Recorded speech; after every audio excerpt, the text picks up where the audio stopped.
सर्वशक्तिमते परमात्मने श्री रामाय नमः। सर्वशक्तिमते परमात्मने श्री रामाय नमः। सर्वशक्तिमते परमात्मने श्री रामाय नमः। महाराज अक्सर कहा करते थे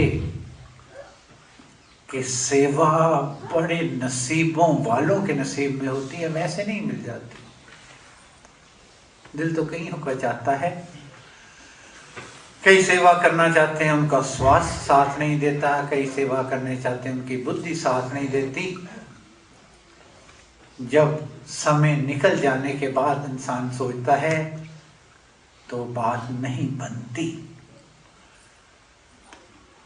2 दिए रखे थे, किसने पूछा कि तुम्हारी क्या ख्वाहिश है? एक ने कहा कि मुझे वहां रख दीजिए जहां चौराहा हो, चकाचौंध हो, लोगों का आना जाना हो, लोग आते जाते मेरे को देखें, मेरी सुंदरता को निहारें, मेरी वाह वाह करें, मेरी कीर्ति हो और उस चकाचौंध में मैं रहूं। एक शर्त और भी है कि उस चकाचौंध में रहकर अपनी कीर्ति की गाथाओं को सुनते हुए ना मेरा तेल घटे और ना मेरी बाती घटे। कहने लगे ठीक है। दूसरे दिए से पूछा तेरी क्या ख्वाहिश है? उसने कहा मुझे वहां रखिए जहां घोर घनेरा हो, ऊंचे नीचे स्थान हो, लोगों को अंधेरे में चलने की मुश्किल होती हो, कोई देखने वाला ना हो। उस अंधेरे में मैं अपने आप को खत्म करके शम्मा को जलाता हुआ लोगों की राह रोशन करता हुआ अपना जीवन बिताना चाहता हूँ। मेरा तेल और मेरी बत्ती और मेरा आपा सबके समर्पित होकर दूसरों की राह रोशन कर सके, मेरी ये इच्छा है। उनका ठीक है। जो दिया कहता था मुझे चौराहे पे रखो, उसको चौराहे पे रख दिया। जहाँ चकाचौंध थी, आता जाता उसको देखता, वाह वाह करता। और दूसरे को उस अंधेरे मोड़ पे रख दिया जहां कोई देखने वाला नहीं था, लोग अंधेरे में ठोकरें खाते हुए जहां से गुजरते थे, एक को वहां रख दिया। जब सुबह हुई तो क्या देखते हैं, जो कहता था चकाचौंध में मेरा तेल भी कम ना हो, मेरी बाती भी ना घटे, चूहा आया, तेल पी गया, कौवा आया, बाती उठा के ले गया, ठोकर लगी, गिरकर चकनाचूर हो गया। और दूसरा दिया अपना तेल और अपनी बाती को जलाता हुआ अपने को खत्म करके लोगों की राह रोशन करते हुए वो भी विदा हुआ। महाराज का कहना था इस दिए ने तो फूटना है, चाहे इसके संभाल के रखो, कहो कि मेरी वाह वाह हो, लोग मेरी जय जयकार करें और मेरा तेल और बाती दोनों नहीं कम हो, और चाहे अंधेरे में पीछे रहकर लोगों की राह रोशन करते हुए अपने तेल और बाती जलाकर इस दिए को फोड़ दो, या दिए बत्ती को संभाल कर चूहे और कौओं के हवाले कर दो। इस दिए ने तो फूटना है। संत कहते हैं निर्भय होकर नाम जप, जब तक दीवा बाट, तेल घटे बाती बुझे, फिर सोवे काल दिन रहा। इस दिए ने तो जाना ही जाना है, लेकिन सेवा नसीबों से मिलती है, नसीबों वालों के नसीब में होती है, वैसे सेवा हरगिज नहीं मिलता है। इस बात का हमेशा ध्यान रखना। जो सेवा इतनी उत्तम कार्य है, वो सेवा किसे कहते हैं? तो गीता में आया है, अर्जुन को भगवान कृष्ण ने कहा है कि अर्जुन, इस संसार का कोई भी कार्य जो परहित के लिए, परमार्थ के लिए, दूसरों को सुख देने के लिए, बिना कहे और बिना जताए, आपको किसी ने कहा नहीं और आपने किसी को जताया नहीं, ये नहीं जरा सी बात करके बार बार उसको कहते रहे मैंने तेरे ये किया, नहीं, बिना कहे बिना जताए, अपने अहंकार को छोड़कर, अपने अहम भाव को छोड़कर, समर्पित होकर जो दूसरे के हित के लिए कार्य किया जाता है उसको सेवा कहते हैं। लेकिन विनोबा जी ने कहा है, महाराज ने भी उपासक के आंतरिक जीवन में लिखा है, जो सेवा करने का कार्य करने के बाद उसको परमेश्वर को समर्पित कर देते हैं, वही सेवा संपूर्ण होती है। जो समर्पित नहीं करते वो सेवा नहीं रहती। महाराज लिखा है कि एक व्यक्ति एक फूलों का गुलदस्ता बनाता है, बहुत सुंदर फूल चुन चुन कर लाता है, गुलदस्ता बनाता है। किस लिए? परमेश्वर को समर्पण करने के लिए, मंदिर में उस परमेश्वर मालिक को समर्पित करने के लिए फूल भी चुनता है, गुलदस्ता भी बनाता है, चलता भी है। लेकिन उस मंदिर के दरवाजे में बाहर ही आकर उसको रख देता है, तो वो उसका कार्य अधूरा है। ऐसे ही अगर हम सेवा करके उसमें अपना आपा बनाए रखेंगे, लोग सेवा के कार्य करते हैं, करने के बाद अखबारों में अपना नाम ले लेते हैं, वाहवा ले लेते हैं। लोग सेवा करते हैं, स्टेज पर आकर दूसरों को दिखाने के लिए करते हैं। तो महाराज का कहना था कि उन्होंने सेवा का कार्य तो किया, पुण्य का काम भी किया और उसके बदले में मिलेगा, लेकिन बदला उन्होंने साथ ही ले लिया। सेवा किया, कीर्ति अखबारों में होगी तो सब बराबर हो गया, मिला कुछ नहीं।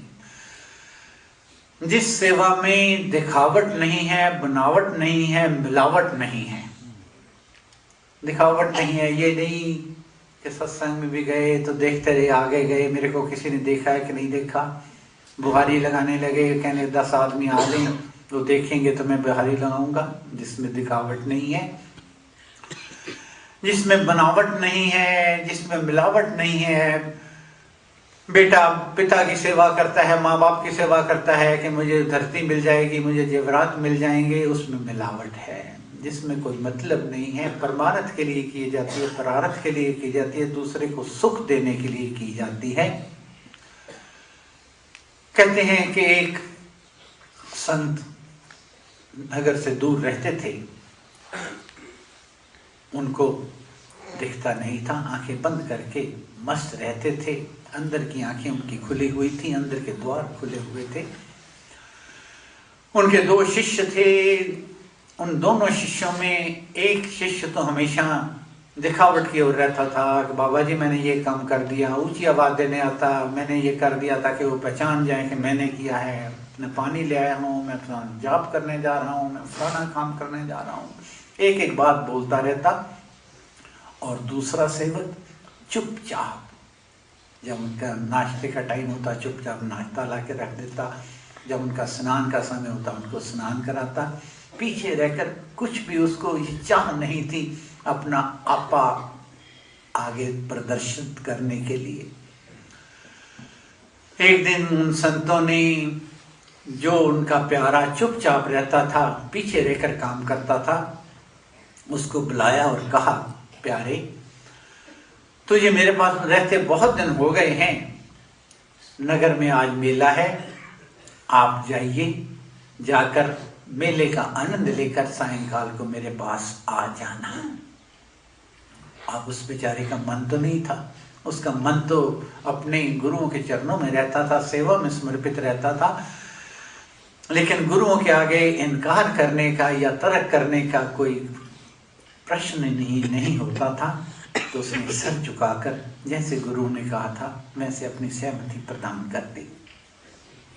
अब जो दूसरा शिष्य था, जो आगे बढ़ बढ़ के शब्द उच्चार के बोल के सेवा करता था, मैं आ गया, वो मन में सोचता है, देखो मेरे को तो यहाँ काट मार दिया, यहाँ इस बाबे के पास रहूंगा और वो अपना जाकर मौज करेगा।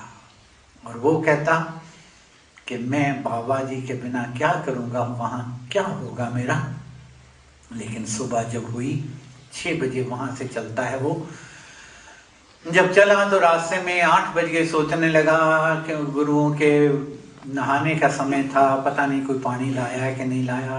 8:30 बज गए तो उनके नाश्ते का समय था, पता नहीं नाश्ता आया कि नहीं आया। वहाँ वो मेले में पहुँच गया, पहुँचकर उसका मन गुरुओं के पास, दोपहर का पता नहीं उन्होंने भोजन किया है कि नहीं किया, उनका चरण दबाने का समय था, पता नहीं चरण दबाए हैं कि नहीं दबाए, उनको नींद आई है कि नहीं आई। वो वहाँ भ्रमण भी करता रहा और उस मन में यही सोचता रहा कि मेरे गुरुओं ने अब क्या होगा, अब क्या होगा।